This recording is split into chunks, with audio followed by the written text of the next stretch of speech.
ચાલો વિદ્યાર્થી મિત્રો, આપણે અર્થશાસ્ત્રમાં બીજા નંબરનું ચેપ્ટર મૂળભૂત ખ્યાલો અને સંકલ્પનાઓ, એમાં આગળનો પ્રશ્ન આજે ભણીશું કે તફાવત સ્પષ્ટ કરો ખાનગી વસ્તુ અને જાહેર વસ્તુ. હવે ખાનગી વસ્તુ શું છે અને જાહેર વસ્તુ શું છે, આ આપણે વસ્તુ અને સેવાઓના પ્રકારમાં સમજી ગયા છે, બરાબર. પણ 2 માર્ક માટે આપણાને અલગથી આવો તફાવતનો પ્રશ્ન સ્વાધ્યાયમાં આપેલો છે. આપણે એના મુદ્દા સમજીએ. ઘણી વખત પરીક્ષામાં સ્પષ્ટતા કરે છે કે ખાનગી વસ્તુ અને જાહેર વસ્તુના તફાવતના કોઈ પણ 2 મુદ્દા સ્પષ્ટ કરો. તો આપણે 2 જ મુદ્દા લખવાના. જો સ્પષ્ટતા ના કરી હોય તો આપણે 4 મુદ્દા લખવાના. અને જો તમારા શિક્ષકે સમજાવ્યું હોય કે તફાવતના 1 મુદ્દાનો 1 માર્ક, તો પછી આપણે એ પ્રમાણે તમારે મુદ્દા લખવાના. તફાવત છે ખાનગી વસ્તુ અને જાહેર વસ્તુ વચ્ચેનો. જે વસ્તુની માલિકી ખાનગી હોય, વ્યક્તિગત હોય, તે વસ્તુ ખાનગી વસ્તુ છે. જે વસ્તુની માલિકી ખાનગી હોય, આપણે એવું બોલીએ છીએ કે આ મારું ઘર છે, મારી મોટર છે, મારું સ્કૂટર છે, મારો મોબાઈલ ફોન છે, મારું, એવો શબ્દ બોલીએ છીએ ને. એટલે એક વ્યક્તિની માલિકી છે. જે વસ્તુની માલિકી ખાનગી છે, પ્રાઇવેટ છે, પર્સનલ છે, વ્યક્તિગત એક વ્યક્તિની છે, તે ખાનગી વસ્તુ છે, પ્રાઇવેટ વસ્તુ છે, પ્રાઇવેટ ગુડ્સ. અને બીજી હોય છે જાહેર વસ્તુ. જાહેર એટલે જાહેર જનતા માટે હોય, નાગરિકો માટે હોય. જે વસ્તુની માલિકી જાહેર સંસ્થાની હોય, સરકારની હોય, તે જાહેર વસ્તુ છે. દાખલા તરીકે આપણે જોઈએ છે જાહેર બાગ બગીચા, જાહેર રસ્તા, તો એ નાગરિકોના છે, જાહેર જનતાના છે, કોઈ એક વ્યક્તિની માલિકી નથી. કોર્પોરેશનના બાગ બગીચા છે, બરાબર, તો એમાં આપણે સમાજના કોઈ પણ વ્યક્તિનો લાભ લઈ શકે છે. પબ્લિક ગુડ્સ કહેવાય. જાહેર બસ, જાહેર રેલવે, બરાબર, આ બધી વસ્તુ પણ જાહેર કહેવાય. જે જાહેર જનતામાંથી કોઈ પણ નાગરિક એનો લાભ લઈ શકે છે, બરાબર. જે વસ્તુની માલિકી જાહેર સંસ્થા કે સરકારની હોય, તે જાહેર વસ્તુ છે. તફાવતનો મુદ્દો નંબર 2. ખાનગી વસ્તુ તે વસ્તુના વપરાશનો નિર્ણય ખાનગી વ્યક્તિને આધીન છે. એનો મતલબ કે આ વસ્તુ કોણ વાપરશે એનો નિર્ણય જે માલિક છે તે પોતે જ કરી શકશે. મારો મોબાઈલ ફોન હોય તો હું વાપરી શકું છું. મારી મરજીથી, મારી પરમિશનથી મારા ફેમિલી મેમ્બર્સ યુઝ કરી શકે છે. હું કોઈ મારા મિત્રને મારો મોબાઈલ ફોન વાપરવા આપી શકું છું. પણ એ જાહેર વસ્તુ નહીં. જાહેર જનતામાંથી કોઈ પણ આવીને મને કહે કે લાવો તમારો ફોન મને વાપરવા દો, તો ના મળે એવી રીતે. મારી મોટર કાર હોય તો એ હું વાપરું, મારી મંજૂરીથી મારા ફેમિલી મેમ્બર્સ વાપરે, બધા માટે નથી, બરાબર. ઘણી વખત અમુક જણના ઘર બહુ મોટા હોય છે, એની આગળ ગાર્ડન પણ બનાવેલો હોય છે. તો એ ગાર્ડનનો ઉપયોગ એ પોતે કરશે, એના ઘરના સભ્યો કરશે. આ કંઈ જાહેર બાગ બગીચો નથી કે સોસાયટીના બધા લોકો આવીને એમાં બેસી શકે. ના પાડી દેશે ભાઈ આ કંઈ જાહેર નથી, આ તો મારો પર્સનલ છે. એટલે ખાનગી વસ્તુનો વપરાશ, એનો નિર્ણય એક વ્યક્તિ પોતે કરે છે, જે માલિક છે. જ્યારે જાહેર વસ્તુના વપરાશનો નિર્ણય કોઈ એક વ્યક્તિ વ્યક્તિગત ધોરણે કરી શકતો નથી. સમજી લેજો. હા, જાહેર બાગ બગીચા હોય તો એમાં આપણે બેસવા જઈ શકીએ છીએ, એનો ઉપયોગ લઈ શકીએ, ઉપયોગ કરી શકીએ છીએ. પણ આપણે કોઈને રોકી ના શકીએ કે આ બાગમાં તું ના આવતો. મારો એકલાનો બાગ નહીં, આ તો બધાનો બાગ છે, બરાબર. જે વસ્તુ સરકારની માલિકીની છે, એ જાહેર જનતાની છે, એનો ઉપયોગ કોઈ પણ વ્યક્તિ કરી શકે છે. એનો નિર્ણય એક વ્યક્તિના આધારે નથી. નંબર 3, તેના વપરાશનું ક્ષેત્ર મર્યાદિત છે. એટલે કે ખાનગી વસ્તુનો વપરાશનું ક્ષેત્ર, વપરાશની શક્યતાઓ મર્યાદિત છે. કયો વ્યક્તિ વાપરી શકશે? જેનો માલિક છે, લિમિટેડ યુઝ છે, એક જ વ્યક્તિ વાપરી શકશે. પણ જાહેર વસ્તુ હશે તો તેના વપરાશનું ક્ષેત્ર વિશાળ છે, બધા બહુ લોકો એનો ઉપયોગ કરી શકશે, વિશાળ ક્ષેત્ર છે.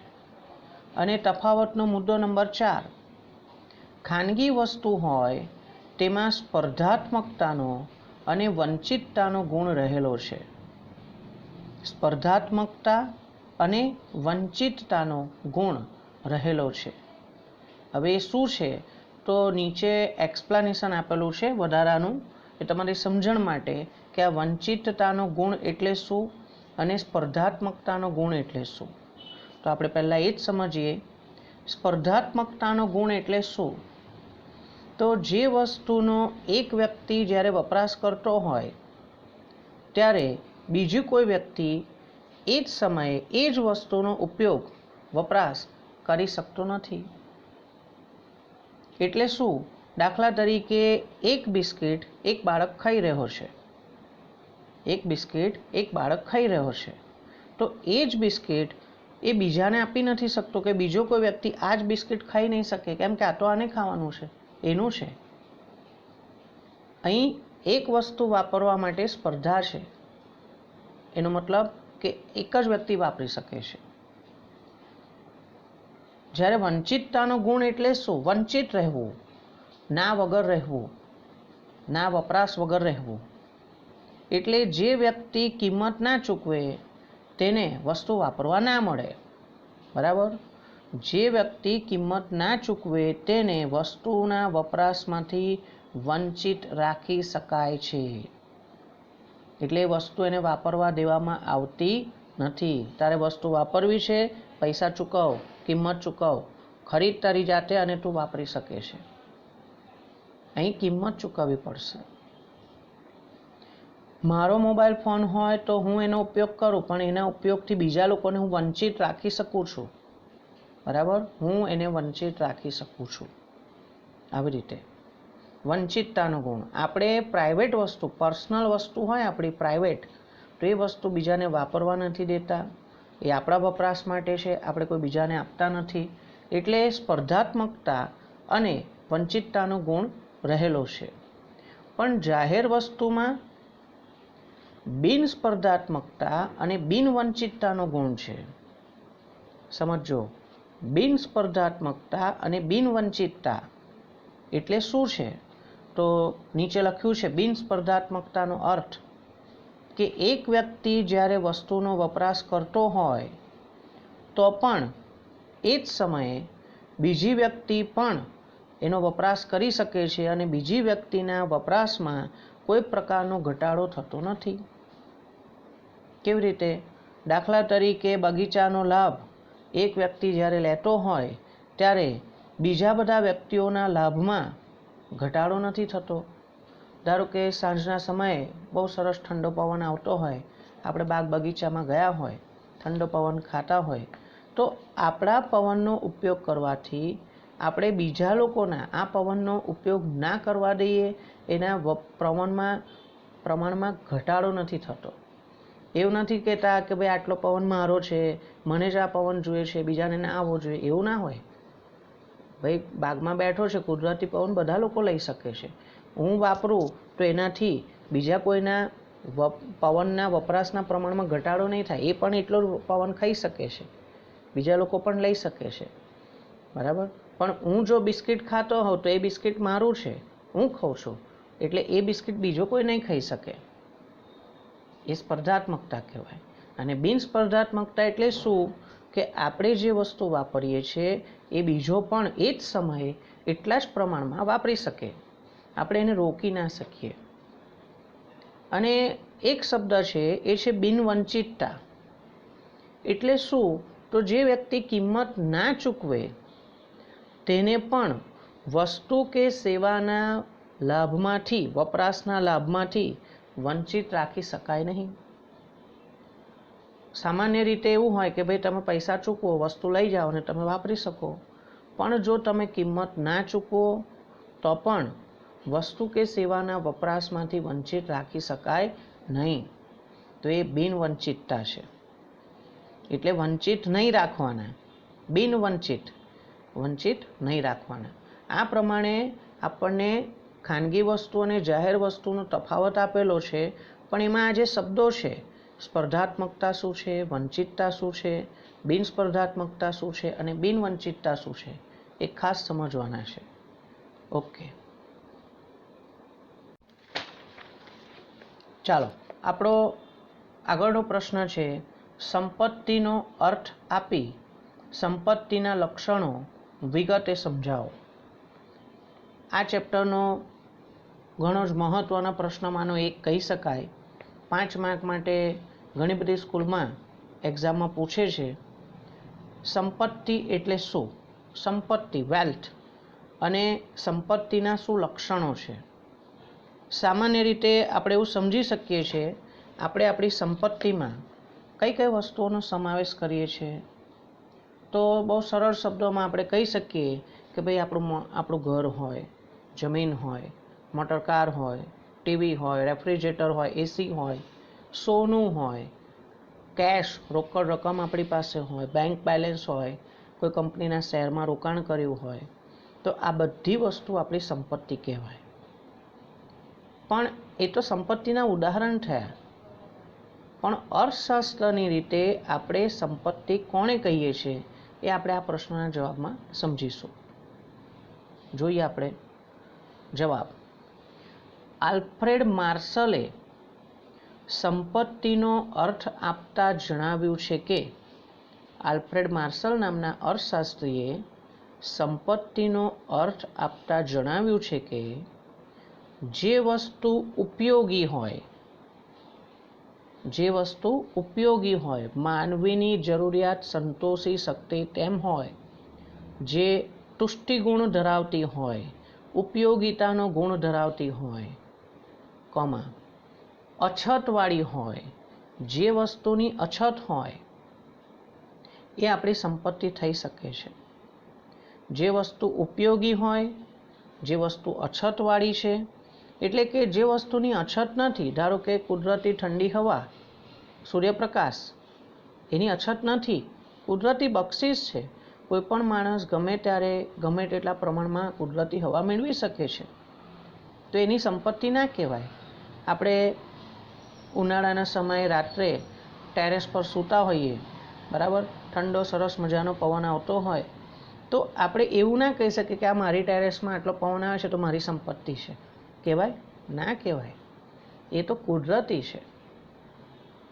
જેની અછત નથી એ આપણી સંપત્તિ નથી.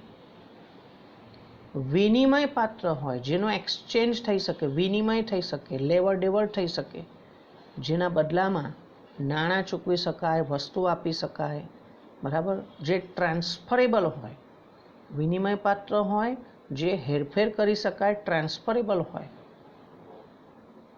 અને જેના પર વ્યક્તિગત માલિકી થઈ શકતી હોય, જેના પર વ્યક્તિગત માલિકી થઈ શકતી હોય, તે સંપત્તિ છે. ફરીથી એકવાર, આલ્ફ્રેડ માર્શલે સંપત્તિનો અર્થ આપતા એવું જણાવ્યું છે કે, જે વસ્તુ ઉપયોગી હોય, જે વસ્તુ અછતવાળી હોય, જે વસ્તુ વિનિમય પાત્ર હોય અને જેના પર વ્યક્તિગત માલિકી થઈ શકતી હોય, તે સંપત્તિ છે. આ જ વ્યાખ્યા છે જેના આધારે સંપત્તિના જુદા જુદા લક્ષણો આપણને આપેલા છે. 5 માર્ક માટે આ પ્રશ્ન પૂછાય છે અને એના 5 લક્ષણો આપણે સમજાવવાના હોય છે. લક્ષણ નંબર 1, તે ઉપયોગિતાનો ગુણ ધરાવે છે. એટલે શું? તો સંપત્તિ એ કેવી હોવી જોઈએ? જે માનવીની જરૂરિયાત સંતોષી શકે. માનવ જરૂરિયાત સંતોષવાનો ગુણ એટલે ઉપયોગિતાનો ગુણ. જે વસ્તુ માનવીની જરૂરિયાત સંતોષી શકે એનો ગુણ ધરાવતી હોય, એવી શક્તિ ધરાવતી હોય, તો એને આપણે તુષ્ટિગુણ કહીએ છીએ. ઉપયોગિતાનો ગુણ અથવા તુષ્ટિગુણ. હું ભૂખ્યો છું તો ખોરાકમાંથી મારી જરૂરિયાત સંતોષી શકાય તેમ છે, તો ખોરાકની અંદર ઉપયોગિતાનો ગુણ રહેલો છે. પાણી, કપડાં, હવા, આપણે ભણીએ છીએ, પુસ્તકો, નોટબુકો, પેન, પેન્સિલ, રબર વગેરે, આ બધી વસ્તુ કેવી છે? માનવીની જરૂરિયાત સંતોષે છે, એટલે ઉપયોગિતાનો ગુણ ધરાવે છે. સંપત્તિનું પ્રથમ લક્ષણ એ છે, પહેલું લક્ષણ એ છે કે તે માનવીની જરૂરિયાત સંતોષવાનો ગુણ ધરાવે છે, એટલે કે તે ઉપયોગી છે. જે વસ્તુને આપણે આપણી સંપત્તિ તરીકે ગણવી હોય, સંપત્તિનું પહેલું લક્ષણ એ છે કે માનવીની જરૂરિયાત સંતોષવાનો ગુણ ધરાવે છે. એટલે જે વસ્તુ માનવીની જરૂરિયાત નથી સંતોષી શકતી એ વસ્તુ સંપત્તિ નથી. એવી કઈ વસ્તુ હોઈ શકે કે જે માનવીની જરૂરિયાત ના સંતોષે? કદાચ આપણે કહીએ કે સડેલા શાકભાજી, બગડેલા શાકભાજી, વાસી ખોરાક, એની જરૂર હોય છે? નથી હોતી. તો એ આપણી સંપત્તિ ના થઈ શકે. કેમ કે આ માનવીની જરૂરિયાત સંતોષ એવું છે જ નહીં. એની અંદર એક પુષ્ટિગુણ જ નથી. તો એ આપણી સંપત્તિ નથી. આપણે સંપત્તિ કહેવાય કે ના કહેવાય એના માટેના માપદંડો નક્કી કરેલા છે કે ચાલ ભાઈ, ઉપયોગિતાનો ગુણ છે, અછત છે, એક એક કરીને લક્ષણ ચેક કરવાના. આ છે, આ છે, આ છે, તો સંપત્તિ કહેવાય. જો એકાદ લક્ષણ બી ના હોય ને તો એ સંપત્તિ નહીં થાય. એટલે આ બધા જ લક્ષણો ઉપર જણાવેલા હોય તો જ એને આપણે છેલ્લે કહીશું કે આ સંપત્તિ છે. કુદરતી હવા આપણી જરૂરિયાત સંતોષે છે?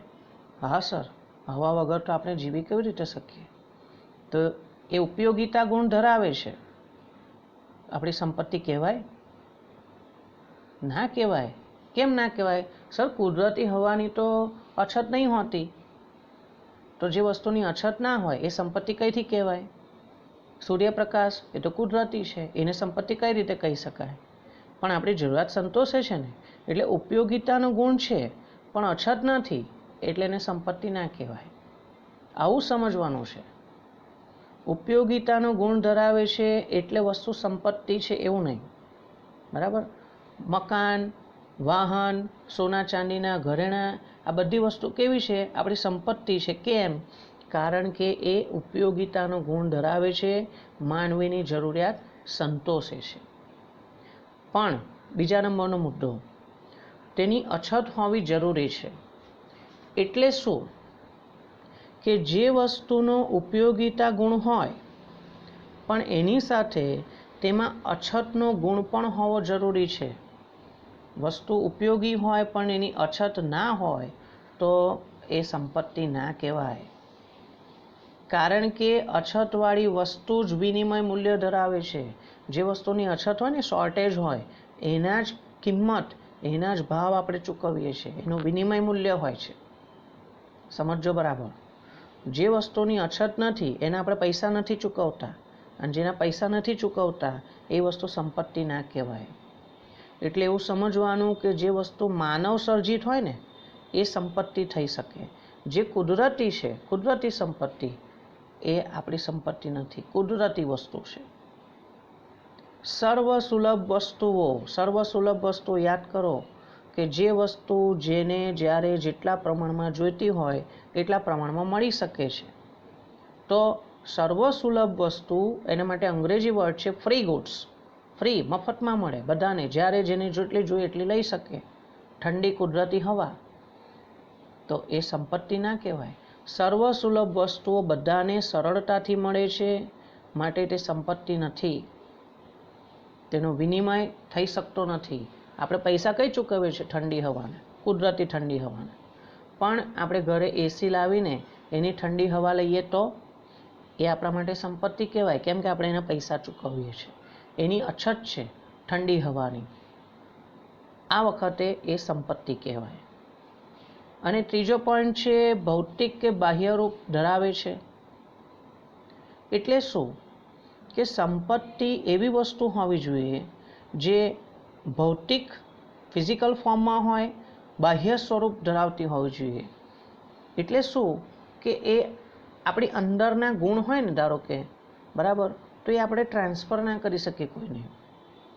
બાહ્ય વસ્તુ હોય, હું કપડાં છે તો કપડાં કાઢીને કોઈકને આપી શકું, ઘડિયાળ પહેર્યું છે તો ઘડિયાળ કોઈકને આપી શકું, ટીવી છે, રેફ્રિજરેટર છે, સોનું છે, રોકડ છે, એ બધું કેવું છે આપણા બાહ્ય છે, ભૌતિક સ્વરૂપે, જેને જોઈ શકીએ, જેને સ્પર્શી શકીએ, જે આપણે બીજાને આપી શકીએ છીએ.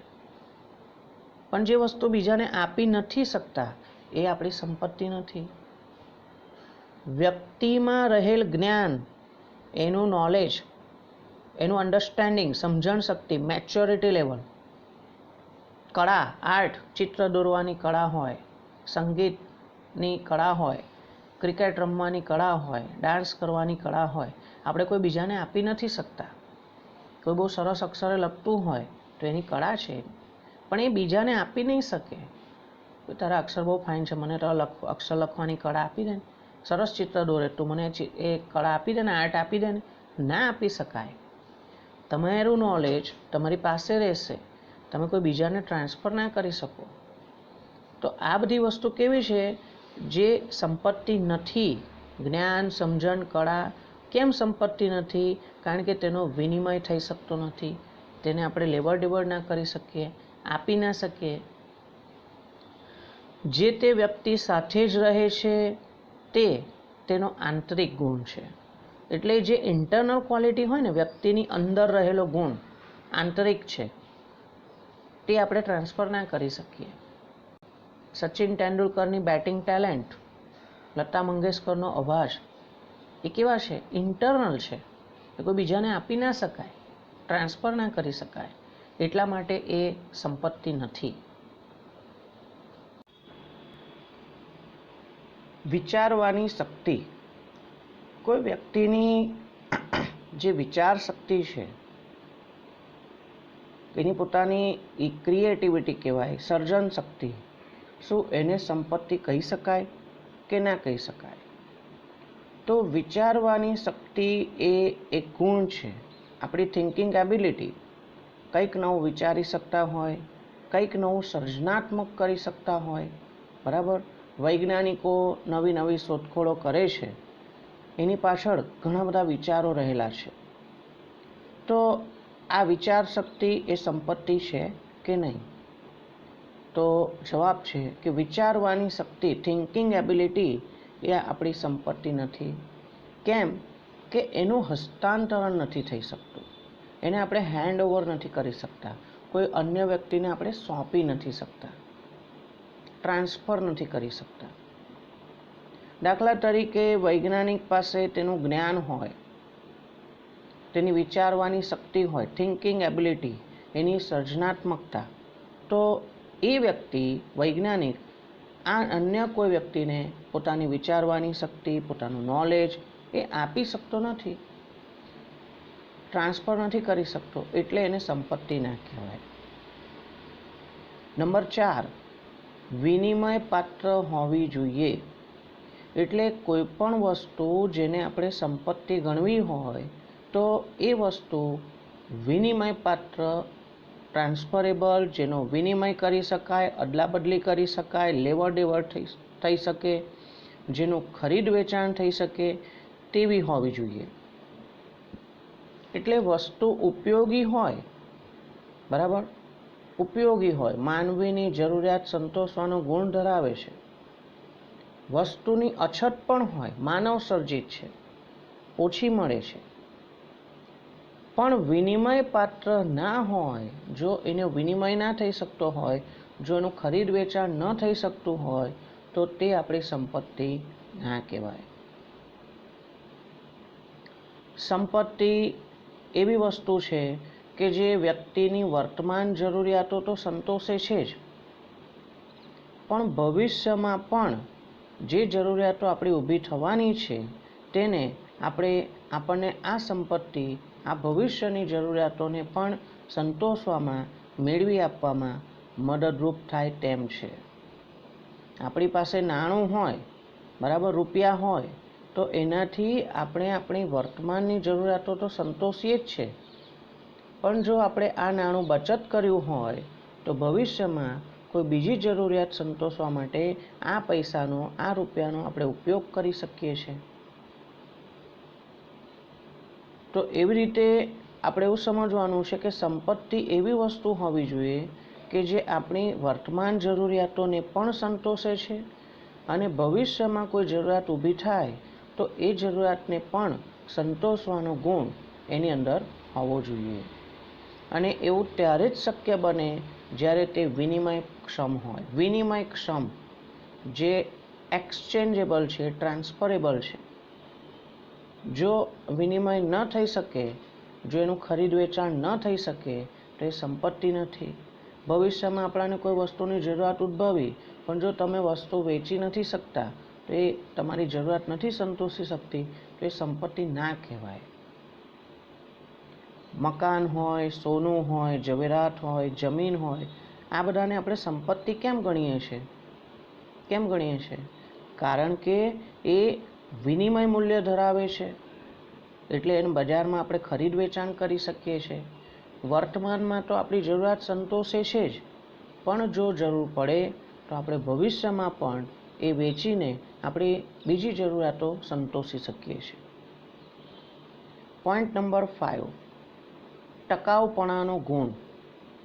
એટલે શું કે જે વસ્તુને આપણે આપણી સંપત્તિ ગણવી હોય એ વસ્તુ ટકાઉ વસ્તુ હોવી જોઈએ. ડ્યુરેબલ. ટકાઉ એટલે એવી વસ્તુ જેનો આપણે લાંબા સમય સુધીનો ઉપયોગ કરી શકતા હોઈએ છીએ. જે ઘરના એક કરતાં વધારે વ્યક્તિઓ એકસાથે ઉપયોગ કરી શકતા હોય છે. ટેલિવિઝન હોય તો ઘરના 4 મેમ્બર પણ સાથે બેસીને જોઈ શકે છે.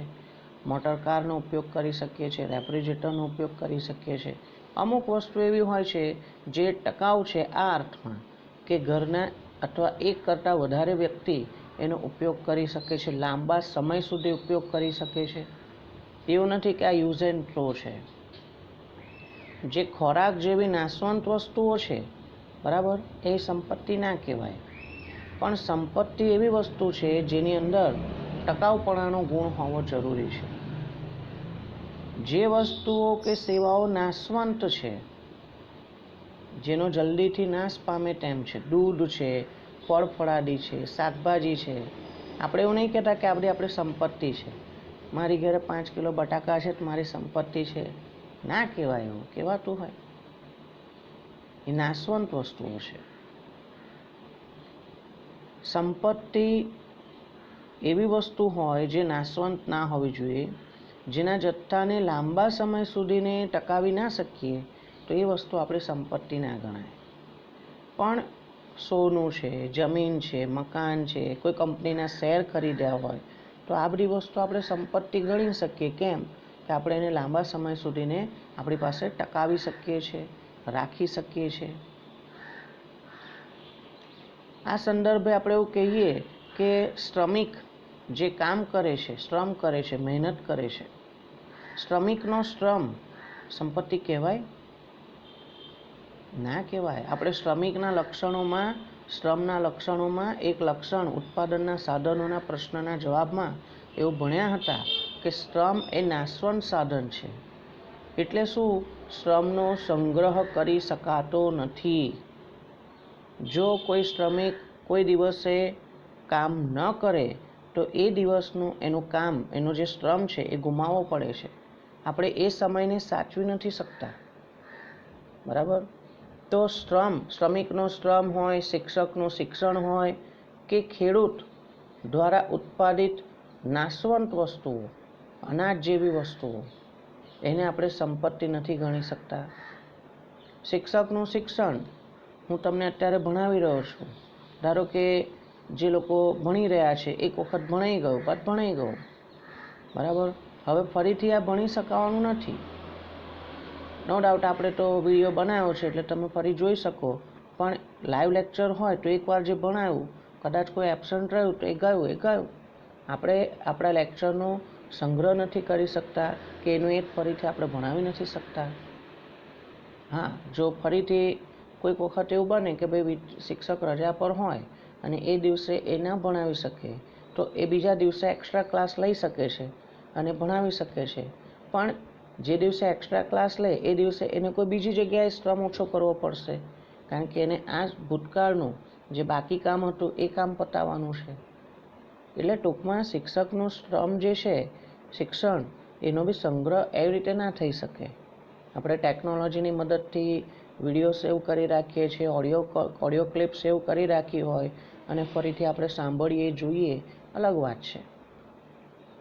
પણ સામાન્ય સંજોગોમાં શિક્ષકનું શિક્ષણ પણ એ કેવું છે, જલ્દીથી નાશ પામે તેવું છે, એનો સ્ટોરેજ ના થઈ શકે. ઓવરઓલ આપણે સંપત્તિના 5 લક્ષણો ભણ્યા છે. કયા કયા 5 લક્ષણો છે? નંબર 1 કે સંપત્તિ એવી વસ્તુ છે જે ઉપયોગિતાનો ગુણ ધરાવે છે. બીજું, સંપત્તિ એવી વસ્તુ છે જે અછત ધરાવતી હોવી જોઈએ. અછત હોય તો જ આપણે એને સંપત્તિ કહીએ છીએ. સંપત્તિ એવી હોવી જોઈએ કે જે ભૌતિક સ્વરૂપે અથવા બાહ્ય સ્વરૂપે હોય તો જ આપણે એને ટ્રાન્સફર કરી શકીએ છીએ. નંબર 4, વિનિમય પાત્ર હોવી જોઈએ, જેની લેવડ દેવડ થઈ શકે, ખરીદ વેચાણ થઈ શકે તેવી હોવી જોઈએ. અને નંબર 5, એ ટકાઉપણાનો ગુણધર્મ ધરાવતી હોવી જોઈએ. આમ છેલ્લે આપણને જો 1 માર્ક માટે અલગથી પૂછ્યું હોય કે સંપત્તિનો અર્થ જણાવો, આલ્ફ્રેડ માર્શલની વ્યાખ્યા એવું નથી. સ્પેસિફિક ક્વેશ્ચન હોય આલ્ફ્રેડ માર્શલની સંપત્તિની વ્યાખ્યા જણાવો, તો આપણે ઉપર ભણ્યા છે. પણ એક જ લાઇનમાં સંપત્તિ એટલે શું, જે પારિભાષિક શબ્દ અર્થશાસ્ત્રનો કહેવાય, એ આપણે સમજવું હોય તો એ આ એક લાઇનમાં આપ્યો છે કે બાહ્ય, ઉપયોગી, વિનિમય પાત્ર અને અછતવાળી વસ્તુ એટલે સંપત્તિ. જેના લક્ષણો છે એમાંથી જ આપણે આ વ્યાખ્યા બનેલી છે, અર્થ બનેલો છે. સંપત્તિ એટલે શું?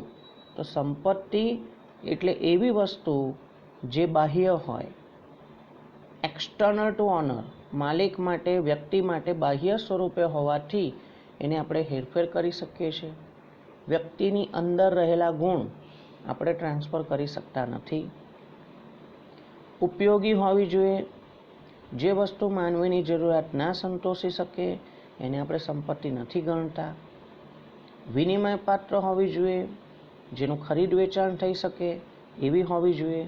અને જે વસ્તુની અછત હોય એટલે કે માનવ સર્જિત હોવી જોઈએ તો આપણે એને સંપત્તિ કહી શકીએ છીએ. જે વસ્તુ માનવ સર્જિત નથી એને આપણે સંપત્તિ ગણતા નથી. આમ આ સંપત્તિના લક્ષણોનો જવાબ અહીં પૂરો થાય છે.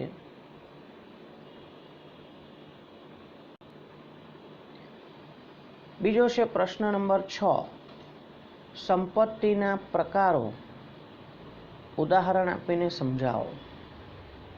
આમ તો સ્વાધ્યાયમાં એવો પ્રશ્ન આપ્યો છે કે સંપત્તિના પ્રકારો જણાવીને આ રાષ્ટ્રીય સંપત્તિ અને આંતરરાષ્ટ્રીય સંપત્તિ શું છે એ ઉદાહરણ આપીને સમજાવો. આવો પ્રશ્ન સ્વાધ્યાયમાં આપ્યો છે. પણ આપણે ફક્ત સંપત્તિના પ્રકારો સમજીએ એટલે બધા પ્રકાર સમજીએ. એનું વર્ગીકરણ 2 રીતે આપ્યું છે. એક વ્યક્તિગત સંપત્તિ અને બીજી છે સામાજિક સંપત્તિ. વ્યક્તિગત, individual, personal property, personal wealth, individual wealth. એક વ્યક્તિની માલિકીની હોય.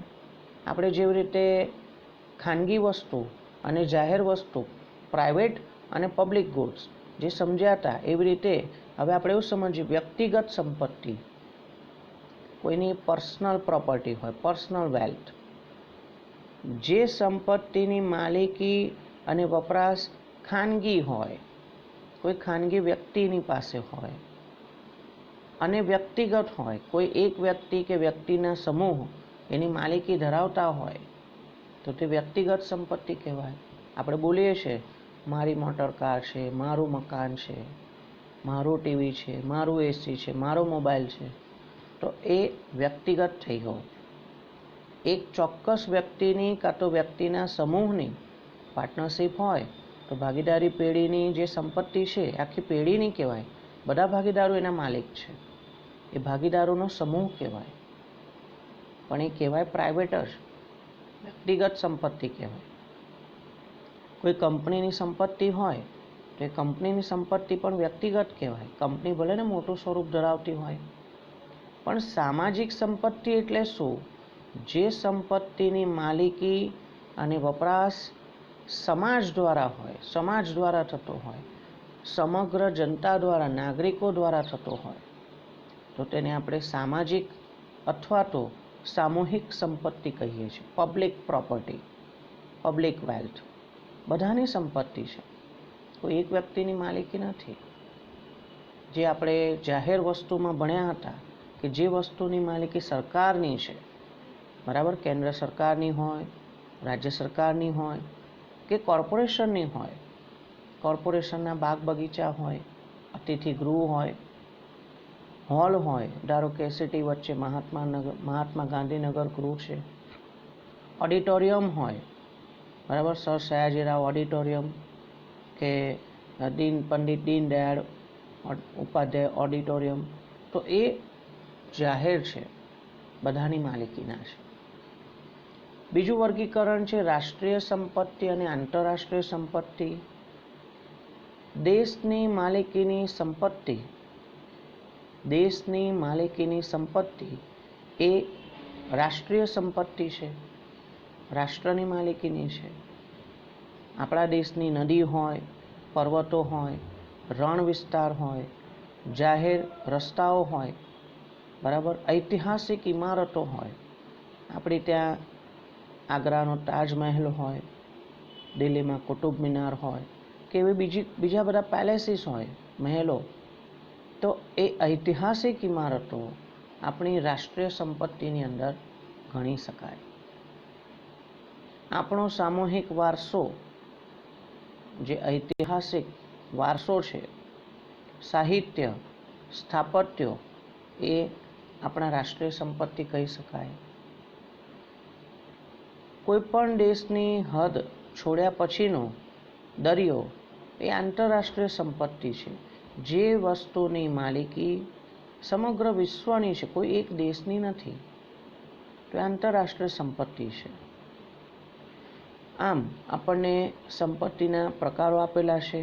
ઓવરઓલ સંપત્તિના પ્રશ્નોમાં સંપત્તિનો અર્થ અથવા એની વ્યાખ્યા, સંપત્તિના લક્ષણો અને સંપત્તિના પ્રકારો, આટલી વિગત આપણે ખાસ તૈયાર કરવાની. પરીક્ષાલક્ષી આ પ્રશ્ન ઘણા મહત્ત્વના હોય છે. Okay, good day.